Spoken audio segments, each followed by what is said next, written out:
Good morning, students. I welcome you all for the online classes of business studies. Today we will be going to start a new chapter, that is chapter number 7, directing. In this chapter, students, this is the next function of management, that is the directing. You are having the book, from that only you can refer. I am using the book, reference book, so that I can explain you more clearly the directing chapter. This is NCERT book. But the topic is same and the matters are same. So let us see the learning objective of this chapter. After studying this chapter, the student will be able to explain the concept of directing, its importance, principles guiding different directing process, meaning of supervision and its importance, meaning of motivation and its importance in business management, and they will be able to explain the Maslow's theory of hierarchy of need and its application to motivation of employees in an organization. Let us start our chapter directing with its meaning. See here, students, directed. As you all know, you yourself giving guidance to the peoples how to do some work. That itself is known as directing. That guidance can be in the form of leadership, can be in the form of motivation, can be in the form of various forms. So that itself is known as directing. The above case reveals how important it is to instill leadership qualities in all the managers. Business organizations have always given due importance to its managers who are capable of leading others.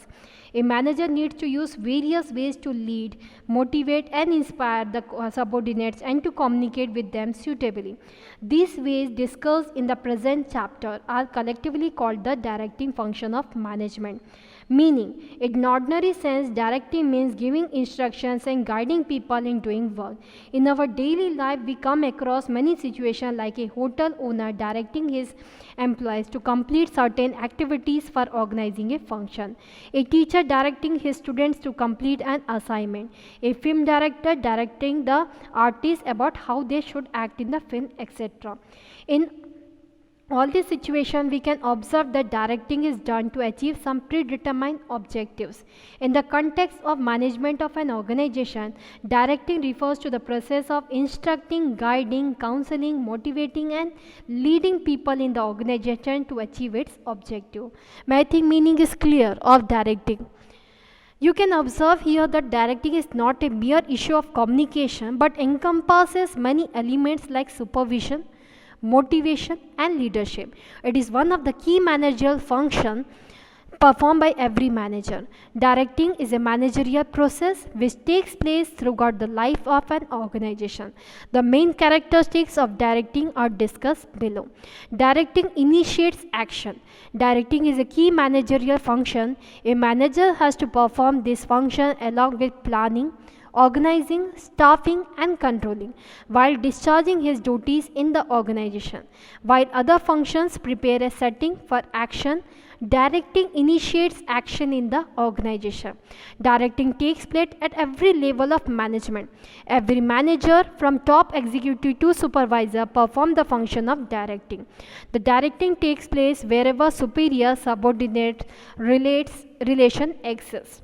Directing is a continuous process. It is a continuous activity. What was the first feature, students? It initiates action.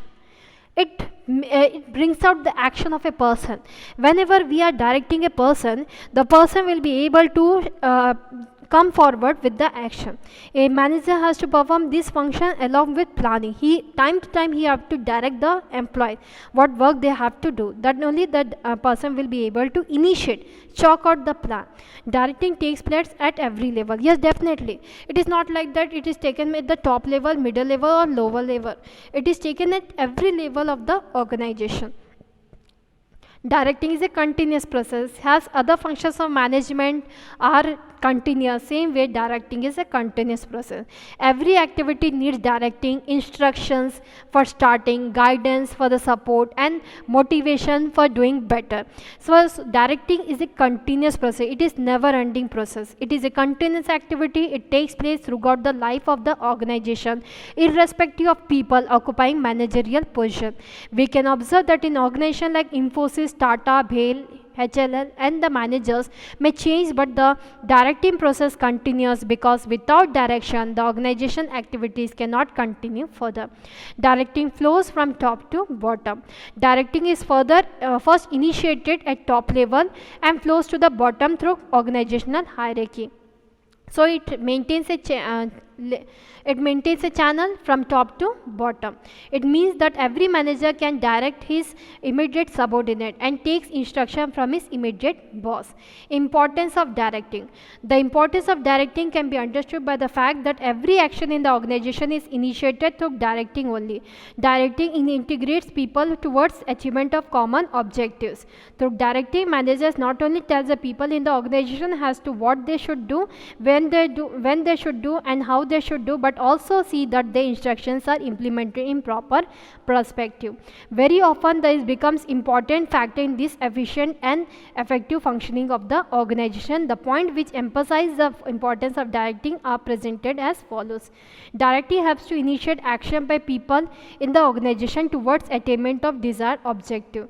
For example, if a supervisor guides his subordinates and clarifies their doubts in performing a task, it will help the worker to achieve work target given to him. So that is the directing helps to initiate the action.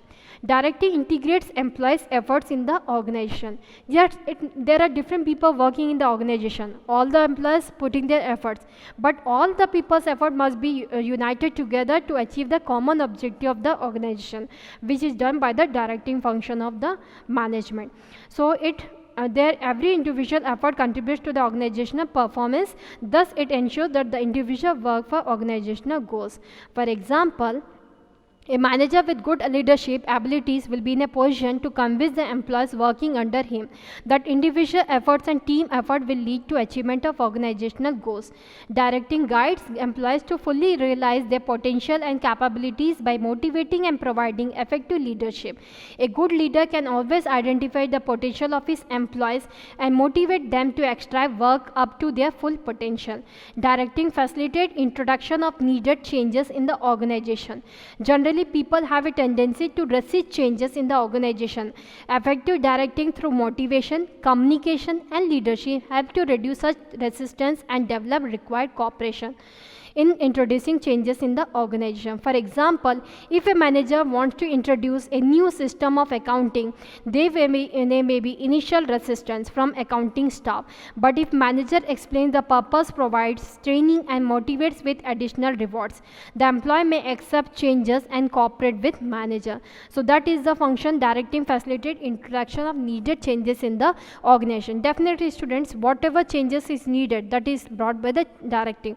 And directing function helps the people and employees to adapt the changes, and what the changes, why the changes have to be adapted, that is also explained to the directing. Effective directing helps to bring stability and balance in the organization, since it fosters cooperation and commitment among the people and helps to achieve balance among various groups, activities, and the department. So that was the directing function importance. Importance of directing. I think importance of directing is clear to you.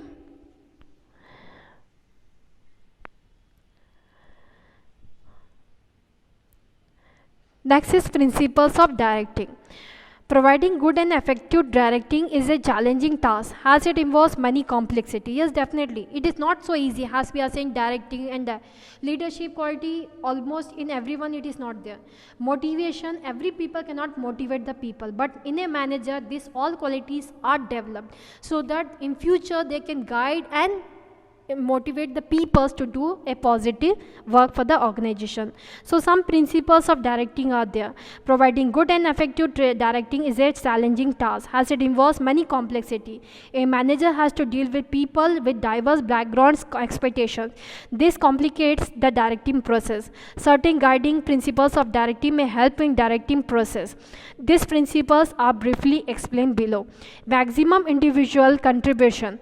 The principle emphasizes that directing techniques must help every individual in the organization to contribute to his maximum potential for achievement of organizational objectives. It should bring out untapped energies of employees for the efficiency of organization. For example, a good motivation plan with suitable monetary and non-monetary rewards can motivate an employee to contribute his maximum efforts for the organization, as he or she may feel that their efforts will bring them suitable rewards. So that is the very first principle of directing, that maximum individual contribution is needed for the directing. So that employee and manager, both the people's efforts is needed so that proper directing can be done. Harmony of objectives, yes, definitely in the process of directing, the objective of all the people must be harmonized towards the same.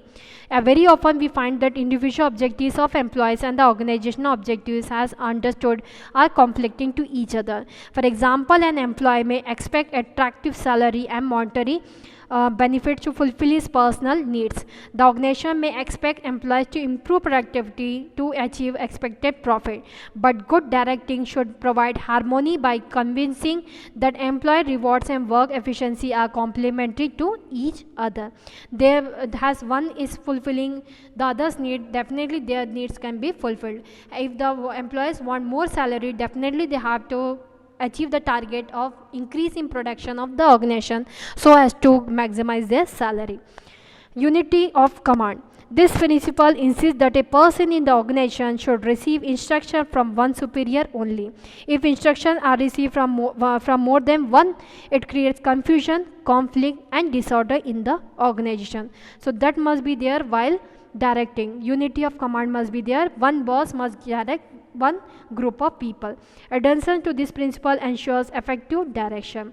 Next is appropriateness of direction technique. According to this principle, appropriate motivational and leadership technique should be used while directing the people based on subordinate needs, capabilities, attitudes, and other situational variables. For example, for some people, money can act as powerful motivator, while for others, promotion may act as effective motivator. Next is managerial communication. Effective managerial communication across all the levels in the organization makes direction effective. Directing should convey clear instruction to create total understanding to subordinate. Through proper feedback, the manager should ensure that subordinate understand his instructions clearly. Students, for today's class, up to this principle is enough. In the next class, I will continue with the next principles of directing. Thank you.